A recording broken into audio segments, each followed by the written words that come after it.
চলুন আজকে একটা নতুন জিনিস ইমাজিন করা যাক। ধরুন আপনার ব্যাংক অ্যাকাউন্টেতে ৮৬,৪০০ টাকা আছে। কোনো একজন ব্যক্তি আপনার সেই টাকা থেকে মাত্র 10 টাকা চুরি করে নিয়েছে। আপনি তখন কি করবেন? আপনি কি এতটাই আপসেট হয়ে যাবেন যে বাকি যে ৮৬,৩৯০ টাকা আছে সেটার পরোয়া না করে যে ব্যক্তিটি 10 টাকা চুরি করেছে তার পিছনে আপনি পড়ে থাকবেন?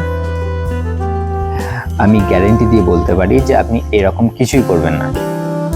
কিন্তু আমরা লাইফের ক্ষেত্রে ঠিক সেই জিনিসটাই করি।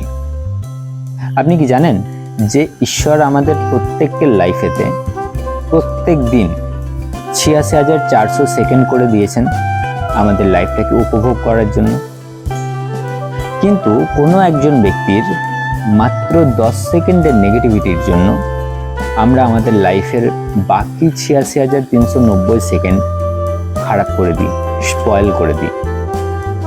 তো লাইফে যদি আপনি হ্যাপি থাকতে চান, এই নেগেটিভিটিকে নিজের লাইফ থেকে দূর করুন এবং লাইফের মধ্যে পজিটিভিটি আনুন। দেখবেন আপনার লাইফ হ্যাপি হয়ে যাবে। তাই বি হ্যাপি।